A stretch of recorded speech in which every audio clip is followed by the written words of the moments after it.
तो चलिए अब हम क्वेश्चन नंबर 5 को डिस्कस करते हैं इसी वर्मा का। इसमें क्या कह रहा है, कह रहा है वेक्टर ए जो है वो वर्टिकली अपवर्ड्स है। तो आपको पता होगा, अगर आप ध्यान से देखोगे, इस तरफ होता है एक्स कैप, एक्स डायरेक्शन, तो इसको हम आई कैप रखते हैं। और इधर जो होता है, अगर आप बोलोगे इधर ईस्ट ईस्ट होता है और इस तरफ क्या होता है वेस्ट। तो अगर ये आई है तो इसको हम माइनस आई लिखते हैं, ठीक है। ऊपर की तरफ क्या होता है हमारे पास नॉर्थ, और इधर होता है हमारे पास साउथ।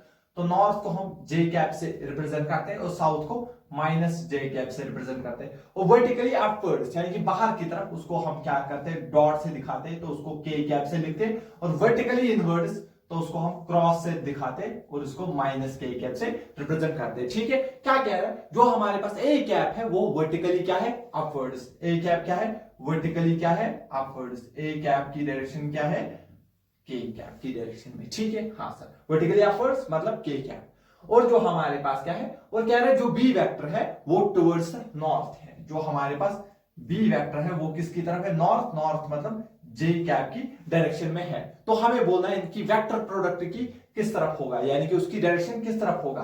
वेक्टर प्रोडक्ट क्या होगा, यानी कि ए वेक्टर क्रॉस बी वेक्टर। ए वेक्टर क्रॉस बी वेक्टर। अगर आप ध्यान से देखोगे इसकी डायरेक्शन क्या है, ए वेक्टर की डायरेक्शन है के कैप, और अगर आप देखोगे इसकी डायरेक्शन क्या है जे कैप। तो अगर आपको ध्यान होगा, अगर हम ऐसे बनाते हैं आई कैप, जे कैप और के कैप, अगर हम ऐसे सीरीज में चलते हैं, आई क्रॉस जे आता है के, लेकिन यहां पे उल्टा जाना है, के क्रॉस जे, के क्रॉस जे, दैट मींस हम उल्टा आ रहे हैं। तो ये किसके बराबर होगा आई, लेकिन माइनस आई के बराबर। दैट मींस ये होगा माइनस आई कैप की डायरेक्शन। माइनस आई कैप किसको रिप्रेजेंट कर रही, वेस्ट। दैट मींस जो इनका रिजल्टेंट आएगा वो किधर होगा, टुवर्ड्स वेस्ट की तरफ होगा। क्या इतना क्लियर है, समझ आ गया, ठीक है। तो ये तो बहुत सिंपल सवाल था, ठीक है। इसको आप नोट कर लीजिए, फिर हम क्वेश्चन नंबर 6 पे मिलते हैं।